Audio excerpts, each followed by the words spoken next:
우크라이나 러시아 전쟁을 보면서 학습 효과들이 많이 있습니다. 전쟁은 현대전은 이렇게 하는구나. 러시아가 그런 방식으로 따다다닥 했는데 일론 머스크가 인터넷을 쫙 보급해줬단 말이에요. 우크라이나가 통신망이 다시 재건됐지 않습니까?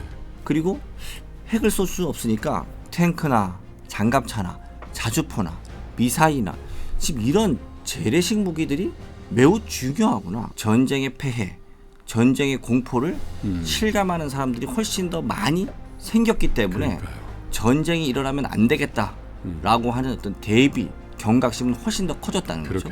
그렇기 때문에 전 세계적으로 전쟁을 막는 가장 큰 힘은 국방력이다. 자, 3프로TV 시청자 여러분, 그리고 전국에서 또 지구촌 곳곳에서 저희 3프로TV의 컨텐츠를 늘 성원해 주신 우리 투자자 여러분, 오늘은 글로벌 방산 얘기를 좀 해볼 텐데요. 정말 미국의 트럼프 대통령이 귀환을 했고 이제 백악관의 주인이 될 텐데요. 이렇게 되다 보니까 정말 희비쌍곡선이 그려집니다. 정말 수혜를 잇는 업종도 있고 피해를 보는 우리 국내 기업도 있고 글로벌 시장에도 마찬가지인 것 같습니다. 그런데 트럼프 대통령의 당선 소식이 알려지면서 유독 빛이 나는 분야가 있죠. 방산입니다. 그리고 지금은 우크라이나 러시아 전쟁을 비롯해서 팔레스타인 인근의 전쟁까지 비교적 국제전 성격을 가지고 있는 전쟁이 상시화되고 있지 않습니까? 그리고 중국과 대만의 양안 관계라니 또 정말 슬픈 현실입니다마는 우리의 남북 관계를 비롯한 세계 전역의 지정학적 리스크는 계속 고양되고 있죠. 그래서 글로벌 시장에서의 방산 산업의 역할과 또 비중은 계속 커질 것 같습니다. 그래서 한국의 방산 명가죠. 하나그룹의 하나자산운용의 최영진 전무, 여의도 밀리타리맨이라는 닉네임을 갖고 계신데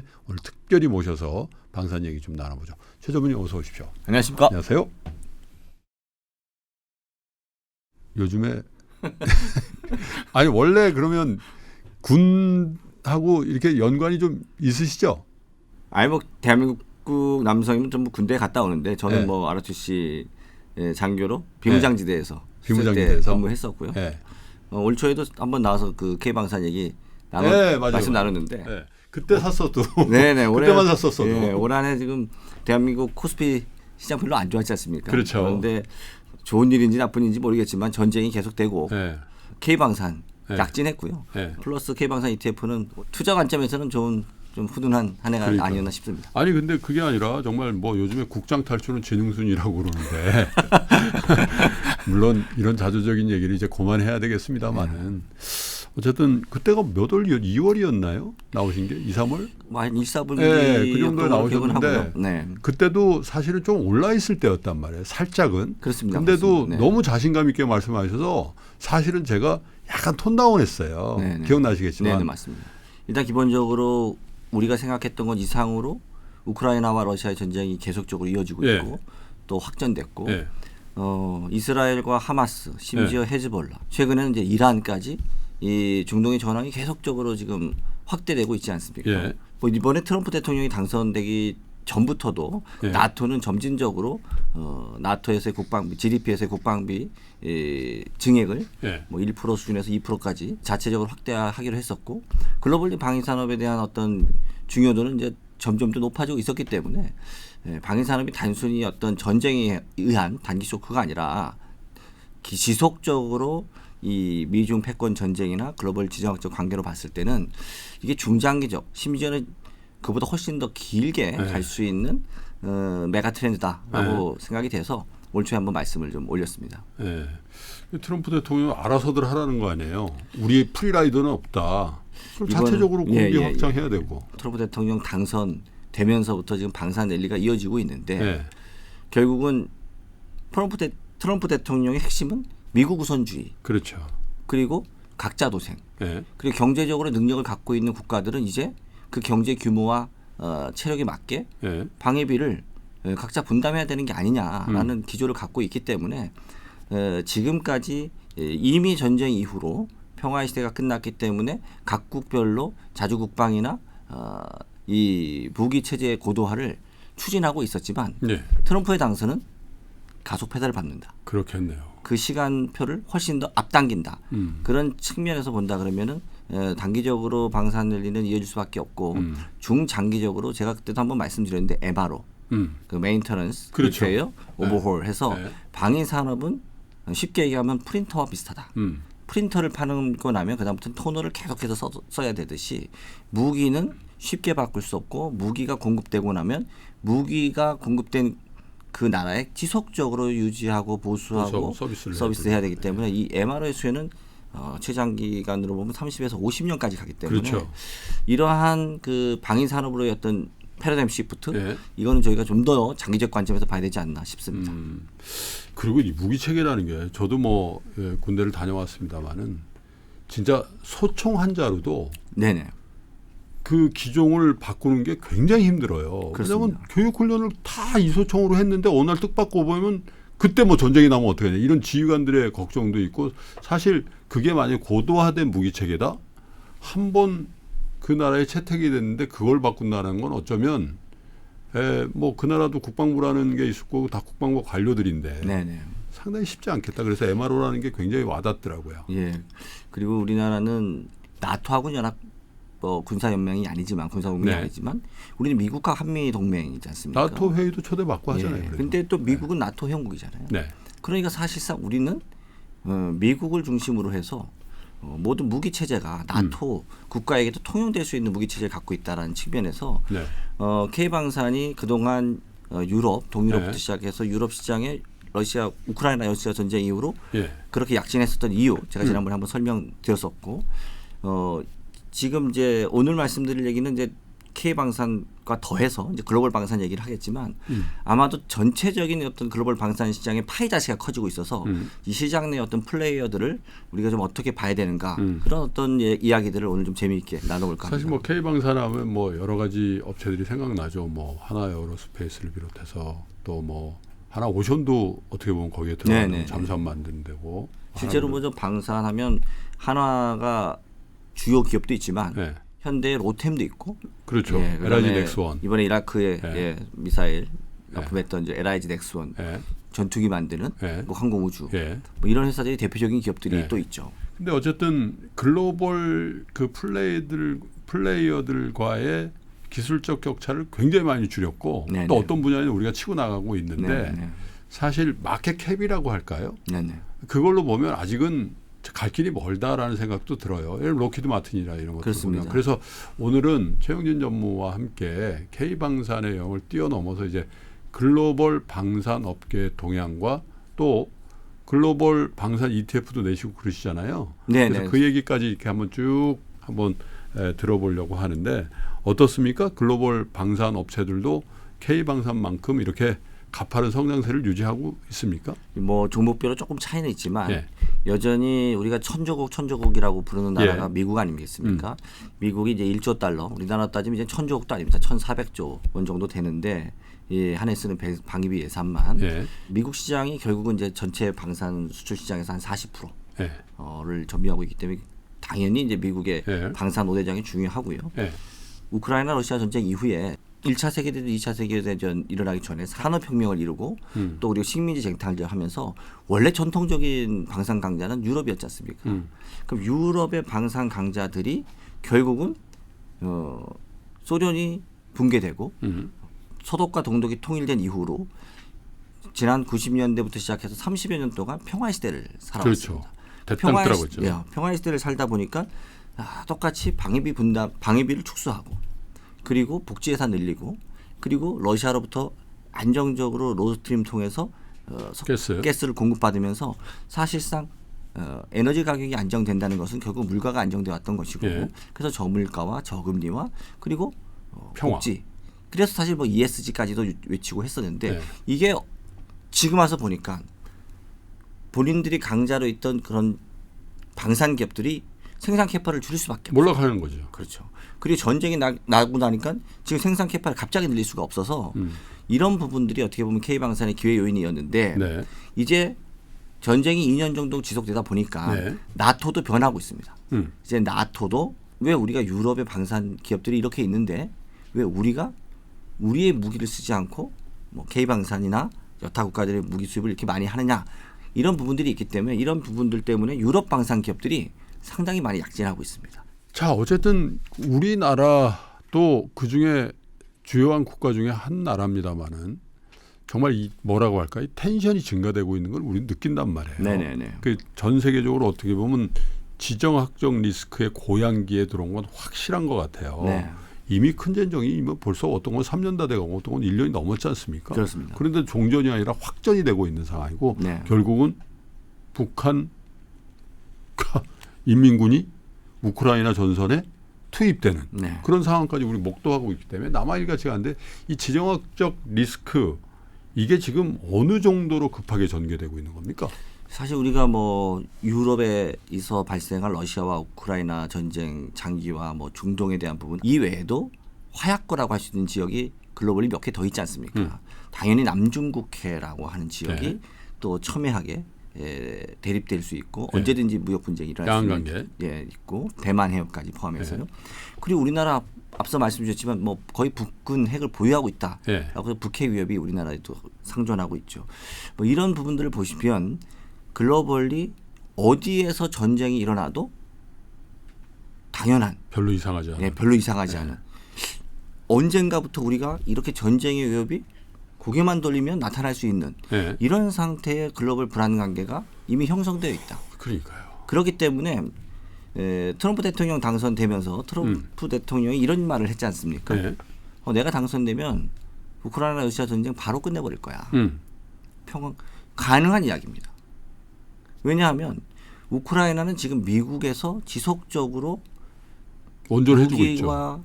자금을 대주고 있기 때문에 국가가 유지되고 있거든요.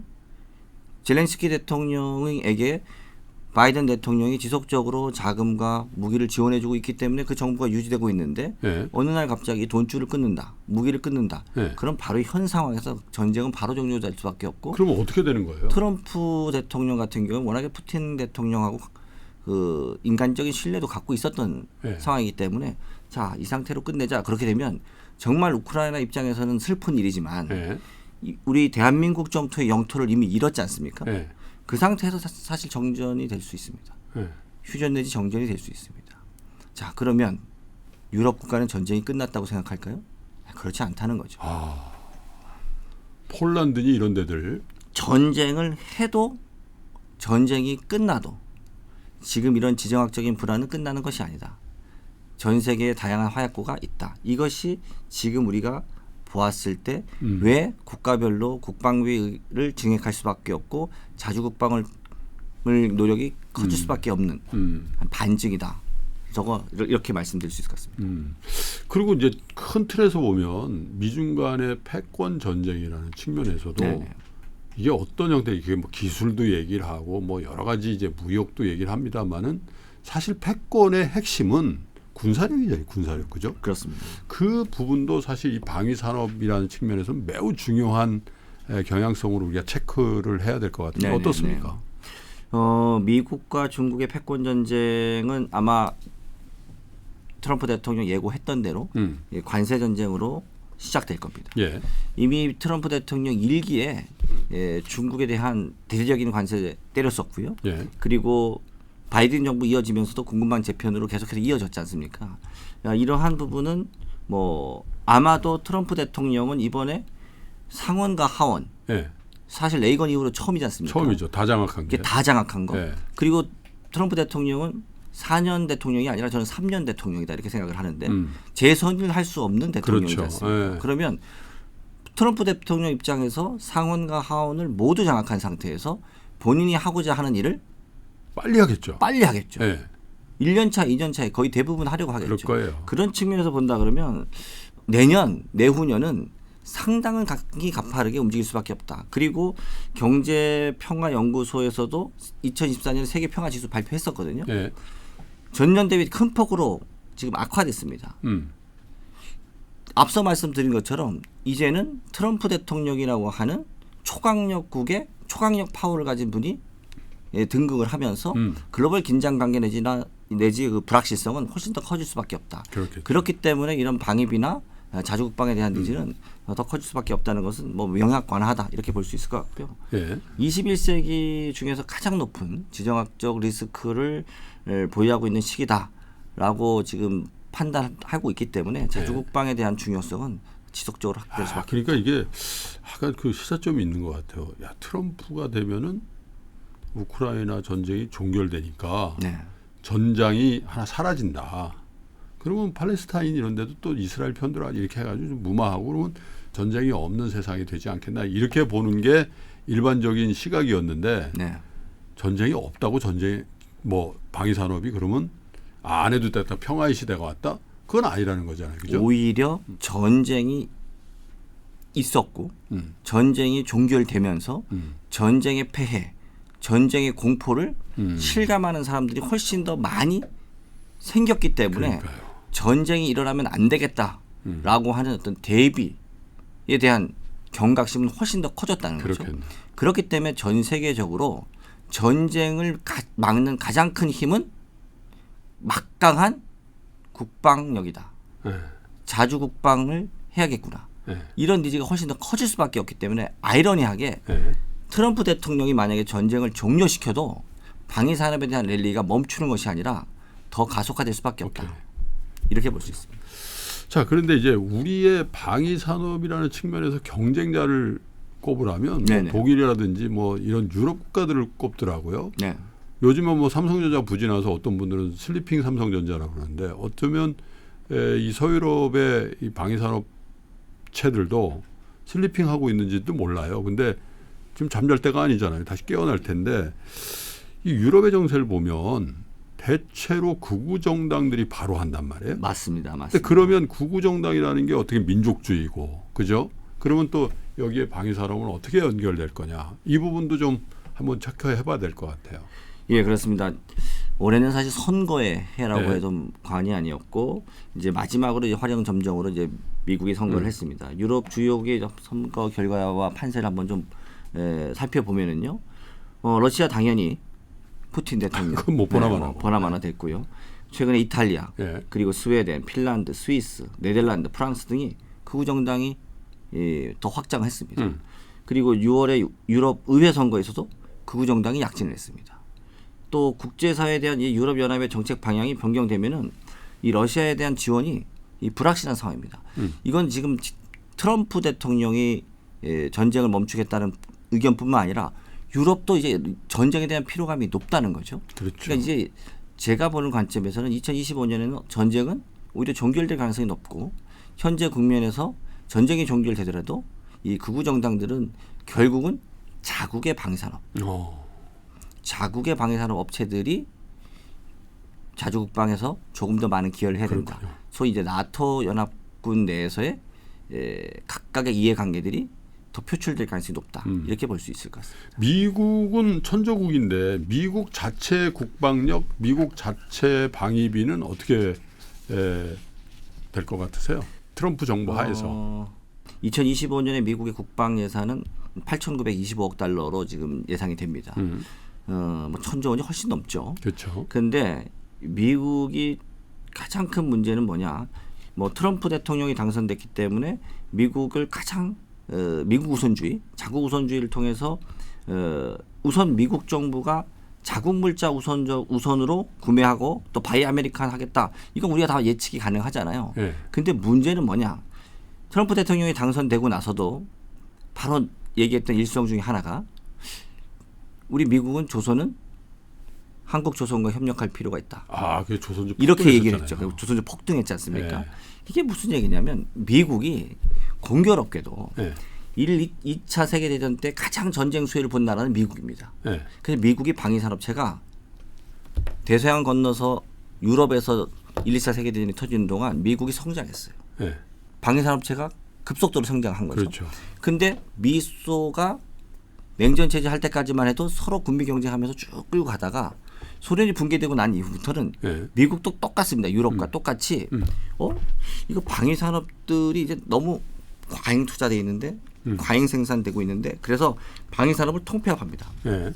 그래서 한 5개 업체로 통폐합하면서 네. 미국도 재래식 무기라든가 특히 이런 조선이라든가 이런 쪽에서는 자체 생산 역량이 상당히 감소하고 있다. 배를 잘 못 만들잖아요. 예. 그래서 뭐 해군 MRO 얘기도 나왔지만 해군 그 전투함 심조 등등 해서 미국은 미국 우선주의에 의해서 미국의 제조업을 굴기하기 위한 노력을 하겠지만 첨단 무기가 아닌 재래식 무기에 있어서만큼은 한국과 같은 재래식 무기 강자와 협업을 하거나 또 조선과 같은 본인들이 부족한 부분에 대한 미싱피스를 채우는 노력들은 우방국과 함께 해갈 부분이 있기 때문에 아마도 이런 기회에서 미국, 유럽, 한국 방산 기업들에게는 공히 기회가 있을 수 있다라고 볼 수 있을 것 같습니다. 트럼프가 보면 굉장히 실무적인 사람이에요. 뭘 잘 아는 사람이에요. 탁 찍어버리잖아요. 특히 맥을 짚고 있기 때문에 사실 대통령 되자마자 한 얘기이기 때문에 그죠? 만약 바이든 같으면 그런 얘기는 근데 사실은 이제 트럼프 대통령이 너무 이제 아직 대통령이 안 됐는데 내년 1월 20일 취임하기 전에 사실상 12월 아마 5일인 거로 기억하는데 이제 선거인단 투표하고 아직까지는 이제 합법적으로 대통령 임기가 시작되지도 않았는데 제가 볼 때는 지금 이미 대통령이 되면 무슨 정책을 할 것이라는 얘기를 지금부터 하는 얘기는 매일 쏟아낼 거예요. 상당히 무게감이 있는 얘기가 되는 거죠. 아까 참 좋은 지적하는데 3년 대통령이라는 거죠. 법적으로 연임을 못하게 돼 있으니까 야 그러면 4년 차에는 또 두루두루 뭐 그렇죠. 챙길 거 챙기고 해야 4년 차에는 이미 선거의 해로 들어가게 맞아요. 되고 트럼프 대통령도 지금 역사상 최고령 대통령이지 않습니까? 그러면 아마 4년 차 때는 차기 공화당 후보와 전당대회 이런 것들로 인해서 대통령이 할 수 있는 일이 많지 않을 거기 때문에 본인도 그걸 너무나 잘 알고 1, 2, 3년 차에 본인이 하고자 하는 것 그리고 본인이 그만두고 나서도 세계 경제나 아니면 세계 그 질서를 본인이 원하는 대로 좀 바꿔보고자 하는 그런 노력을 상당히 빨리 할 것이다. 그러네요. 자, 그래서 이제 지역별로 좀 알아봤는데 글로벌리 세계 방위비가 실제로 어느 정도 증가를 하고 있어요? 네, 그 국제평화연구소라는 기관에서 발표한 자료가 있습니다. 세계 방위비 지출이 9년 연속으로 사실은 증가했습니다. 전쟁이 일어나기 전에도 이미 증가하고 있었고요. 전쟁이 일어난 다음 해인 2023년 역대 최고 수준을 기록을 했고 이 방위비라는 것은 뭐 너무나 잘 아시지만 이제 국가 방위를 위한 뭐 무기, 장비, 그다음에 군사 물자에 대한 이런 것들에 대한 뭐 생산, 개발 이런 것들을 담당하는 게 방위 산업이지 않습니까? 그러니까 국방 예산이라는 것이 다이렉트로 그 기업의 실적으로 연결될 수밖에 없습니다. 예산이 증가된다는 것은 이게 뭐 어디로 갈 데가 없습니다. 우리나라도 방위비 예산이 한 61조 되는데 61조 중에서 한 60% 정도는 우리가 50만 대군을 그 어쨌든 운영하고 있으니까 이 군 운영과 관련된 비용으로 쓰는 게 있고요. 그렇죠. 그리고 나머지 40%는 결국은 방산업체로 가는 거죠. 방산 무기 이거 관련된 부분으로 뭐 R&D 투자 그리고 뭐 무기 구매 이런 것으로 이어질 수밖에 없단 말이죠. 그렇죠. 그러니까 방산에 관련된 예산은 방위비 그 방산 기업으로 상당 부분 그 이어질 수밖에 없다. 예산 편성이 됐으니까 미리 계획이 있는 거고 이게 만약에 샌다 그러면 쇠고랑 찰 일이란 말이에요. 실제로. 그래서 이렇게 이어질 수밖에 없기 때문에 이게 뭐 한 나라에 대한 이야기가 아니라 전 세계가 지금 방위비를 증액하고 있다. 그리고 전쟁이 일어나기 전부터 이미 지속적으로 방위비는 증가해왔다. 그리고 앞서서 말씀드린 대로 지정학적 리스크는 단기간에 해결될 수 있는 상황이 아니다.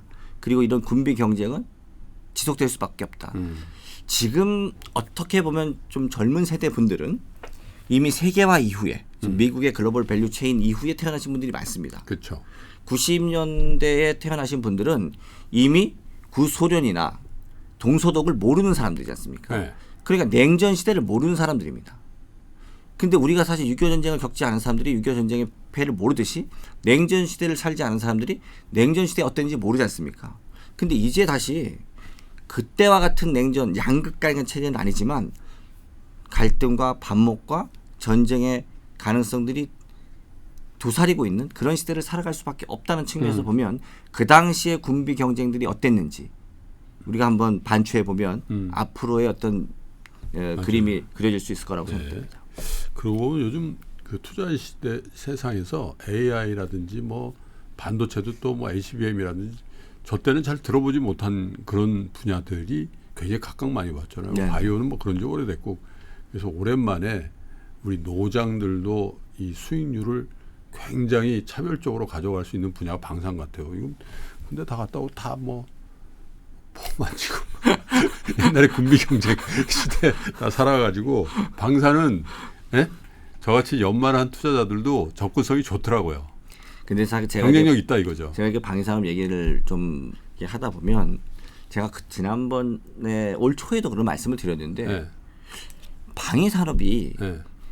이 첨단 과학 기술, 그다음에 제조를 비약적으로 발전시키는 사업 아닙니까? 그때 말씀 주셨죠. 예, 제가 실리콘밸리 예. 얘기도 했었지 않습니까? 2차 세계대전 때 어떤 레이더 기술이 결국은 실리콘밸리 스탠포드에서 반도체 기술까지 이어지는 그런 그 산업의 그렇죠. 어떤 밸리를 얘기를 해드렸는데 이번에 저희가 우크라이나 러시아 전쟁을 보면서 학습 효과들이 많이 있습니다. 전쟁은 현대전은 이렇게 하는구나. 전쟁이 나면 과거 같으면 통신 시설 붕괴시켜 버리고 그리고 주요 어떤 기간 산업들을 요격시켜 버리면 그 나라가 꼼짝을 못 했잖아요. 그렇죠. 근데 러시아가 그런 방식으로 따다다닥 했는데 갑자기 일론 머스크가 싸위성으로 인터넷을 쫙 보급해 줬단 말이죠. 네. 우크라이나가 통신망이 다시 재건됐지 않습니까? 네. 그러면 통신망이 재건되는 싸위성 드론으로 러시아의 그 수도까지 주요 도시 침투해서 사실상 자살 폭격 같이 하는 전투가 나왔다는 거죠. 네. 그리고 핵을 쏠 수 없으니까 탱크나 장갑차나 자주포나 미사일이나 지금 이런 재래식 무기들이 매우 중요하구나, 매우 요긴하구나 이런 생각들이 된 겁니다. 그래서 앞으로의 전쟁 양상이 또 바뀌었고 또 우주 산업 관련해서의 어떤 기술들, 또 민간 항공, 위성 기술 이런 것들이 방위 산업과는 뗄래야 뗄 수가 없다. 그렇군요. 그리고 미사일의 어떤 명중도라든가 또 레이더의 탐지 능력이라든가 그리고 그 무인화, 자동화, 고도화는 로보틱스 기술과 다 연결이 되기 때문에 방위 산업을 단순히 방위 산업으로 보는 것이 아니라 방위 산업의 대표 기업들이 결국은 민간으로도 또 우주 항공으로도 연결된다라는 관점에서 좀 더 주목을 해야 된다라고 생각하고 있습니다. 이제 조금 더 구체적인 투자에 도움이 될 얘기로 좀 집중을 해봐야 될 것 같은데 네네. 그러면 방위비 글로벌 방위비 증가는 확정된 사실이다. 네. 그럼 여기에 수혜가 되는 기업들을 골라내면 투자 수익률이 올라갈 가능성이 많다. 이렇게 보시는 것 같은데 한화자산운용에서는 어떤 기업들을 먼저 꼽으십니까? 이미 플러스 K방산 ETF로 예. 대한민국의 대표 방산 탑10 기업에 투자할 수 있는 ETF를 출시를 했고 그들에게 좀 보답을 했습니다. 근데 저희가 지금 트럼프 대통령의 당선이 좀 유력하다라고 판단을 해서 대선 이후에 바로 12일에 글로벌 방산 ETF를 상장시켰고요. 네. 이 글로벌 방산 ETF는 미리 준비한 거죠. 트럼프 미리 된다고 보고. 그렇죠. 미리 준비를 한 거죠. 플러스 글로벌 방산 ETF는 미국과 유럽의 방산 탑10 기업에 투자할 수 있는 ETF를 만들었습니다. 미국 탑10, 유럽 탑10? 미국 탑5, 유럽 합쳐서? 탑5. 예. 그래서 총 10종목에 집중 투자하는 ETF를 만들었습니다. 그냥 우리 뭐 방산 투자 안 하신 분들 글로벌 탑10 럭키드 마틴이겠지? 그래서 실제로 그렇죠? 뭐 로키드 마틴, 그다음에 뭐 로스그루먼, RTX 뭐 등등 해서 다양한 기업들을 담았는데 제가 조금 특징적으로 방위 산업 업체 중에서 매출 비중이 그래도 50% 이상 방위 산업에서 나오는 기업들을 좀 발췌를 했고 네. 당연히 미국의 방위 산업 기업들이 시총이 큽니다. 그렇겠죠. 그래서 미국 방위 산업만 투자해서는 이 유럽에서의 기회를 놓칠 수 있기 때문에 예. 미국에서의 어떤 5개 종목을 선정을 하고 또 유럽에서도 각 국가별로 대표 선수들을 뽑아가지고 네. 뭐 잘하는 뭐 독일 같으면 당연히 라인메탈일 것이고 예. 영국 같으면 뭐 BAE 시스템즈일 예. 거고 이탈리아 같으면 레오나르도 예. 뭐 이런 식으로 해가지고 국가별 대표 선수들을 이렇게 5개 꼽아서 한국 같으면 하나여로 이런 에어로스페이스, 급의 네, 그렇죠. 회사를 뭐 고르는 프랑스, 거네요. 뭐 탈레스, 뭐 딱 하면 딱 나오는 그런 방산 1위들로 사실 이 기본적으로 이런 종목들을 다 하나씩 투자하기는 좀 어렵지 않습니까? 그렇죠. 그래서 앞서 말씀드린 것처럼 지정학적 리스크 커질 것 같고 지속될 것 같고 장기적으로 그리고 이것이 앞으로 국방비라든가 자주국방이라든가 이런 부분 때문에 내가 방위 산업에 대한 익스포저를 좀 가져가고 싶어. 근데 이런 종목을 다 개별 종목을 투자하기 좀 번거로우신 분들은 예, 글로벌 방산 ETF 그리고 한국이 조금 더 약진할 것 같아. 그러면 K 방산 ETF 그러네. 뭐 이렇게 좀 2개 정도 선택할 수 있도록 같이 갖고 있어도 될 것 같고요. 통상 머피의 법칙이 꼭 발동하더라고. 뭐 좋은 회사를 골랐어요. 로키드 마틴하고 뭐 레오파드 이게 막 골랐는데 딱 피리꽃을 딱 찍어.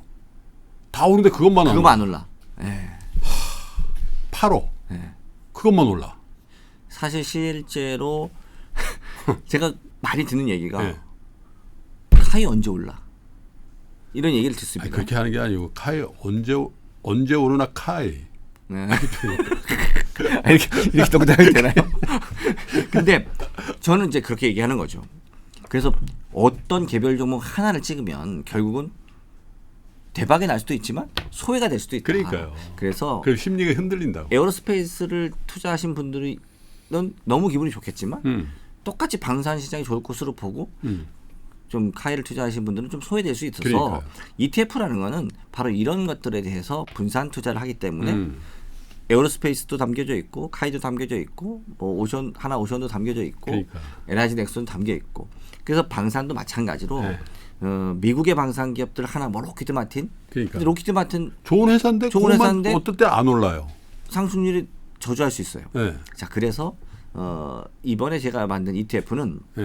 10종목을 뽑아서 동일 가중 평균으로 모든 종목을 다 10%씩 투자합니다. 아 시총 비율로 하는 게 아니고요. 그렇습니다. 아까 그럼 시총 비율로 하면 로키드 마틴 엄청 사야 시총 되겠지. 비율로 하면 너무 한 종목에 편중이 되고 그렇구나. 미국 중심으로 가기 때문에 네. 지금은 그것이 아니라 미국과 유럽 또 유럽에서는 각국의 대표 선수 그리고 각 종목마다 10%씩 그리고 1년에 2번 정도만 리밸런싱을 해서 상승을 하면 상승하는 만큼의 수익을 먹고 바로 이익을 6개월마다 어떻게 보면 실현하면서 다시 10%를 맞추는 1년에 2번 정도 맞추는 이번에 ETF는 좀 그렇게 좀 설계를 해봤습니다. 그렇군요. 6개월 보고 나서 탁월한 수익률을 올린 것들을 이익 실현하게 되는 해서 거죠. 다시 10%로 그렇죠. 비율 조정하고. 그렇습니다. 네. 미국의 예산이 많이 늘어요, 실제로. 그게 이제 미국도 방위비 예산이라는 게 지금 트럼프 대통령이 들어오기 전이라도 다 정해져 있는 거잖아요. 일단은 뭐 작년에 8,420억, 그러니까 올해죠. 8,420억이었고 내년에는 8,925억, 한 1.1% 정도. 많이 늘지는 않네요. 왜냐하면 2024년에 한 3% 정도 올렸습니다. 하기야 그 3%가 엄청난 돈이죠. 그렇죠. 그리고 지금 트럼프 대통령은 나토한테 얘기하는 게 네. 야, 니네 GDP의 3%까지 여기도 3%인데 GDP의 3%까지 방위비 늘려 이렇게 얘기하고 있단 말이죠. 네. 나토는 자체적으로 우리 2%까지 올리자 이렇게 얘기했던 거고. 네. 근데 1%대에서 2% 가는 거는 총액으로 따지면 더블이에요. 그렇지. 그죠? 아, 이 3% 그러네요. 금액이 엄청나게 증가되는 겁니다. 이게 단순히 뭐 1%, 2%, 증가니까. 3% 증가기 때문에 아하. 그래서 어느 정도의 퍼센테이지를 가져가느냐 이 부분도 점진적으로 사실은 이제 나토는 가져가려고 했는데 아마도 트럼프 대통령의 어떤 그런 가속 페달을 밟게 되면 미국, 유럽, 공이 무기 구매 이런 쪽으로는 특수가 좀 나타날 수밖에 없을 것 그러면 같습니다. 자 지금부터 본론입니다.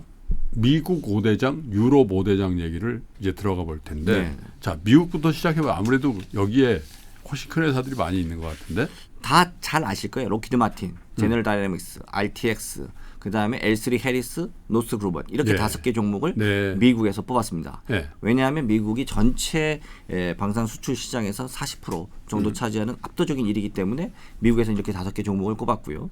그다음에 유럽에서는 제가 그 각 국가별로 대표 선수들을 뽑았습니다. 네. 독일에 당연히 라인메탈이고요. 그리고 프랑스에는 탈레스, 영국에는 BAE 시스템즈, 네. 이탈리아의 레오나르도, 그리고 스웨덴의 사브 이렇게 5개를 뽑아서 미국과 유럽이 강력한 이제 군사 동맹체로서의 나토를 가지고 있기 때문에 방산 분야에 있어서도 서로 상호 협력과 경쟁을 같이 하고 있습니다. 그래서 방위 산업은 경쟁도 하지만 이 협력도 하고 있기 때문에 전체적인 파이가 올라가면서 미국, 유럽 그리고 K방산 이렇게 포트폴리오를 함께 가지고 갈 수 있도록 전략을 짜서 상품을 공급합니다. 그렇군요. 대표 기업 저 로키드 마틴 하면 이제 뭐 최첨단 전투기들 이런 거 그렇죠. 이제 연상을 한단 말이에요. 네네네. 그것만 하는 건 아니죠. 그렇습니다. 우리가 뭐 아이언맨의 모티브가 된 회사 자체가 로키드 마틴이고 네. 우리가 로키드 마틴 하는데 1995년 제가 앞서도 말씀드렸지만 90년대 구소련이 붕괴되면서 미국도 방위 산업들을 이제 통폐합합니다. 그래서 로키드라는 회사와 마틴 마리에타라는 회사를 합병시켜 가지고 네. 로키드 마틴이 탄생한 거잖아요. 이미 역사는 한 100년이 넘는 전통을 가진 방위 산업체고 주력으로는 전투기. 네. 이게 원래 로키드도 그렇고 마틴도 그렇고 다 전투기 만드는 전투기, 회사인데 네. 로키드가 원래 전투기에서 아주 극강의 전투기를 갖고 있지 않습니까? 우리가 잘 아는 F-35, 네. 라이트닝 2, 그다음에 F-22 이건 뭐 팔지도 않잖아요. 랩터는 네. 네. 미국만 쓰는 이런 스텔스 전투기가 있고 그리고 이제 미사일에서는 사실 마틴이 네. 중요했죠. 그래서 우리가 잘 알고 있는 뭐 사드 사드. 이런 게 원래 네. 그 마틴 겁니다. 그래서 로키드 마틴이 양대 축으로 보면 전투기뿐만 아니라 이런 미사일, 레이더, 정보 보안 우주선 제작까지 네. 미국에서는 어떻게 보면 방산과 우주항공의 탑티어 기업이다 이렇게 볼 수가 있는 거죠. 그렇군요. 당연히 그래서 이 종목은 포함될 수밖에 없고요. 제너럴 다이나믹스도 있잖아요. 잘 아시지만 이제 미군하고 그리고 정부 기관들의 핵심 파트너지 않습니까? 뭐 특히 이제 잠수함 그리고 이제 장갑차, 탱크 이런 것들을 좀 주력으로 생산을 하고 있고 우리가 잘 알고 있는 거 M1, 네. 에브리함스 네. 잘 아시잖아요. 알죠. 이게 바로 이 회사. 제너럴 다이나믹스. 네, 만든 회사 작품입니다. 근데 나는 로키드 마틴이 시총 1인 줄 알았거든요. 네네네. RTX가 1위라면서요? 예, 그렇습니다. RTX는 되게 재밌는 회사인데 네. 원래 이 회사가 전자레인지 만들던 회사였잖아요. 네. 그 전자레인지 기술 자체가 결국은 민간 기술이 네. 방위사업 레이더 기술로 쭉 네. 왔는데 그래서 군용 레이더 생산에서는 압도적인 세계 최강 기업입니다. 그래서 시총 1위까지 방산주 중에서 시총 1위를 달성했고 네. 이 회사가 우리가 너무나 잘 아는 무기 9 패트리어트 이거 뭐 전쟁 이라크 전쟁 때 많이 네. 봤잖아요. 토마호크 예. 이런 그 미사일 요격 체계를 만드는 회사가 바로 이 RTX. 그렇군요. 두 개 남았는데 L3 해리스하고 네. 로스그루먼은 로스그루먼은 네. 우리가 잘 아는 B2 스텔스기가 바로 이 로스그루먼이 만드는 네. 겁니다. 그리고 그 미국의 핵심 미사일 방어 시스템이거든요. 우리가 네. 뭐 GMD라고 하는데 여기에 핵심 파트너도 로스그루먼이고 네. L3 해리스 같은 경우는 항공과 군사용 전자 장비를 전문적으로 생산하는 회사인데 L3와 해리스가 합병한 회사입니다. 그래서 세계 10위권의 방산업체이기 때문에 우주항공 또 항공 시스템 이런 분야에 아주 독보적인 지위를 갖고 있어서 이렇게 5개를 픽했습니다. 혹자들은 왜 보잉은 뺐느냐 이렇게 얘기하는데 네. 보잉은 제가 앞서 말씀드린 민간 대로 항공 그쪽. 민간 항공 분야가 더 커서 네. 방산 비중이 50% 되지가 않아서 이 부분은 좀 그 문짝도 제외시켰습니다. 떨어지고 그래 문짝이. 문짝이. 내가 지금 미국에 그때 미국 가서 국내선 탈라는데 그 기종인 거예요. 그 기종 하니까 가격 깎아주더라고. 그러니까 더 기분 나빠. 어쨌든 보잉도 상당히 큰 회사지만 방위산업에 대한 매출이 50% 미만이라서 저희가 이제 저희가 참 제외했습니다. 글로벌 방송을 하기 때문에 이제 말 조심을 좀 해야 되겠군요. 잠재적인 광고주기 때문에. 자, 유럽 5대장. 일단 뭐 영국의 BAE 시스템즈 전투기, 군함, 또 잠수함, 탱크 모든 군사 영역을 아우르는 이제 종합 방산업체인데 이 영국 기업이긴 하지만 이 나토 국가들을 포함해서 유럽과 미국 여러 나라의 다방면으로 이제 긴밀하게 협력을 하고 있고요. 또 로키드 마틴의 F-35 전투기에도 이 BAE 시스템즈 기술이 한 15% 정도 포함이 됩니다.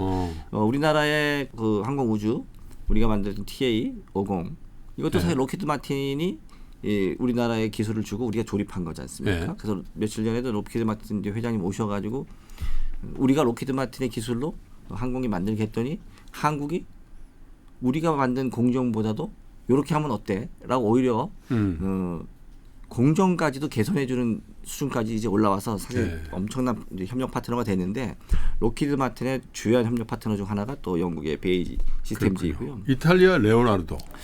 우리는 뭐 레오나르도 다빈치라는 그 천재 예술가를 잘 아는데 과학자이기도 하죠. 과학자이기도 하고 아티스트이기도 하고 건축가기도 하고 이미 그 당시 현대의 전차와 같은 무기를 이미 그 사람이 그때 530년에 그렸어요. 그래서 이탈리아에서 이게 국영기업입니다. 그래서 전차의 개념을 구상한 인물이다. 그게 레오나르도 다빈치니까 이 회사 이름도 레오나르도입니다. 그래서 사실 이건 딱 들으면 이탈리아 회사구나 우리가 이미 알 수 있을 것 같고 국영방산 기업이고 그렇기 때문에 정부가 탄탄한 재정을 가지고 이 기업을 키우고 있습니다. 그래서 정부 지원과 재정 기반을 토대로 해서 뭐 헬리콥터, 전자전 시스템 이런 것에는 이제 강점을 가지고 있고 이 기업도 세계 한 10위권 정도의 그렇군요. 방위산업체라고 볼 수가 있습니다. 프랑스 하면 탈레스죠. 그렇죠. 우리가 삼성도 원래 탈레스랑 합작 회사가 있었고 그 삼성 탈레스라는 회사를 2014년에 한화그룹에서 인수하면서 그게 오늘날에 지금 이어져서 한화 시스템까지 와 있는 사실 건데요. 그 M&A는 진짜 신의 한 수였던 것 같아요. 이재용 회장이 왜 그걸 넘겼는지.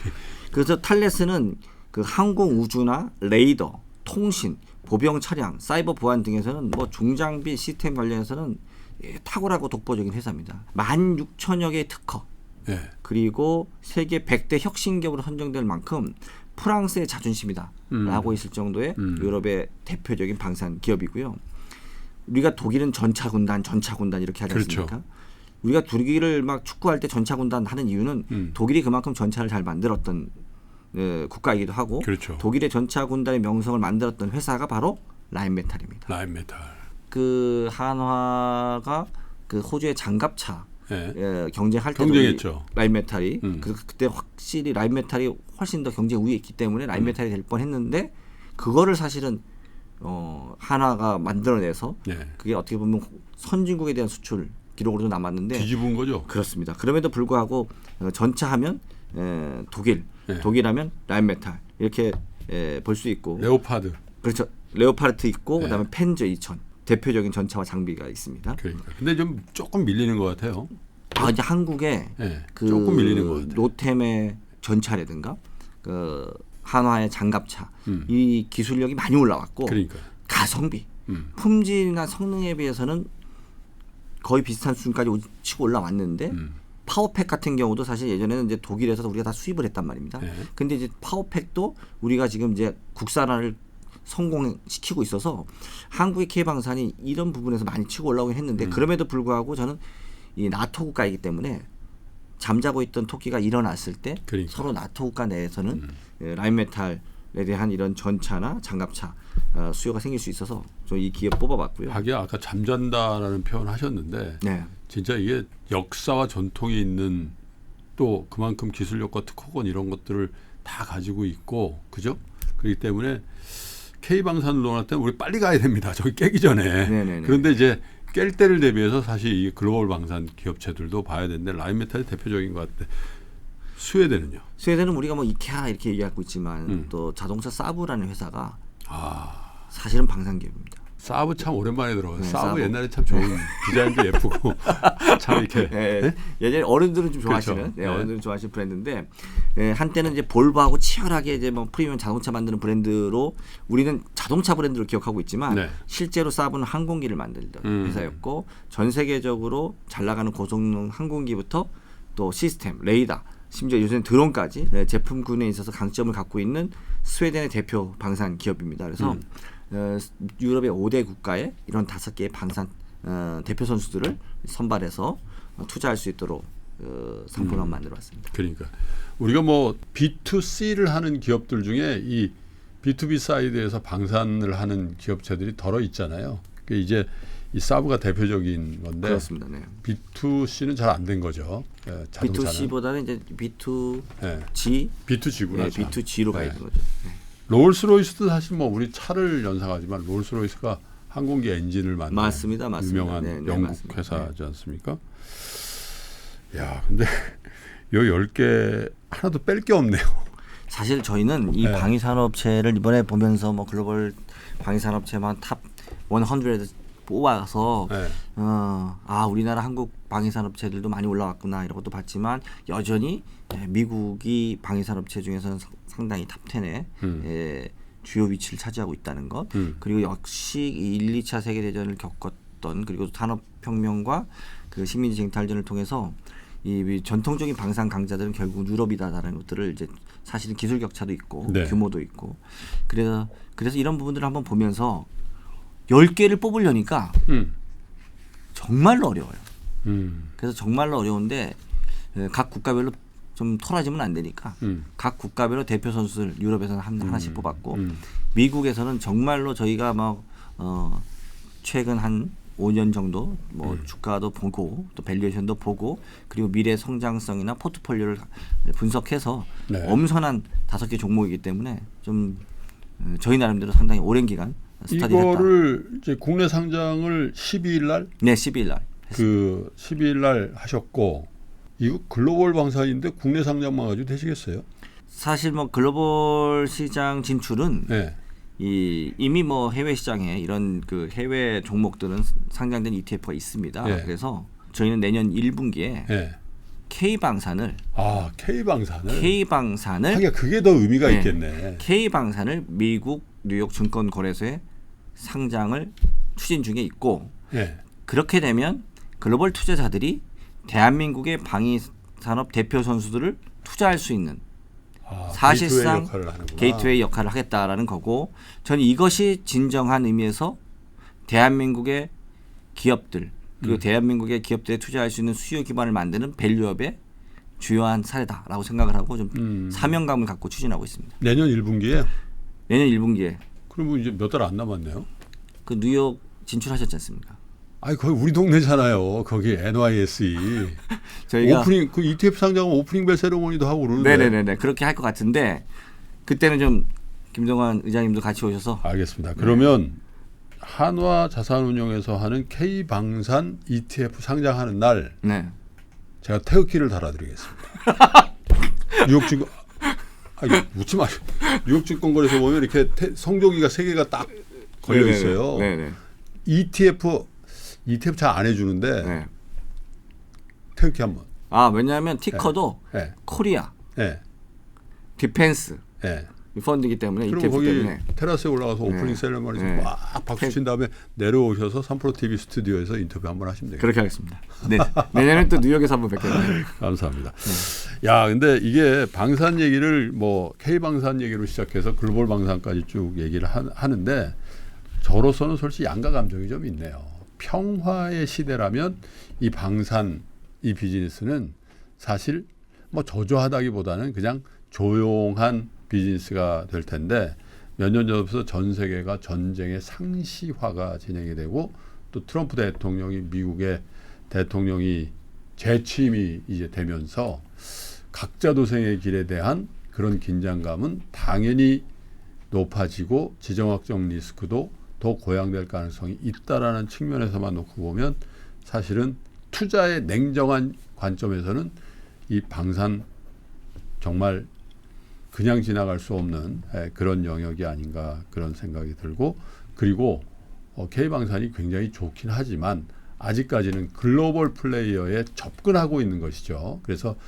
미국의 5개 대표 방산기업 그리고 유럽의 대표 방산 기업들 국가별 대표 선수들에게 투자하는 것은 어쩌면 이 조리와 함께 리스크를 해치하면서 리턴은 극대화하는 그런 투자 전략이 아닌가 그런 생각을 해보게 됩니다. 동시에 방위산업도 방위산업이지만 또 평화는 평화대로 어쩌면 또 이런 방위산업의 무기체계가 더 첨단화되면 전쟁을 억제하는 그렇습니다. 그런 계기도 되지 않겠나 그런 생각을 함께 해봅니다. 하나그룹이 여러 가지 일을 합니다만은 방산 명가로서 계열사인 한화자산운용의 최영진 전무님을 모시고 글로벌 방산에 대한 얘기를 재미있고 또 깊이 있게 들어봤습니다. 내년 1분기에 뉴욕에서 다시 뵙겠습니다. 네, 고맙습니다. 뉴욕에서 뵙겠습니다. 저는 다음 편 주말 인터뷰 시간에 더욱더 깊이 있는 내용으로 다시 인사드리겠습니다. 끝까지 시청해주신 여러분 고맙습니다.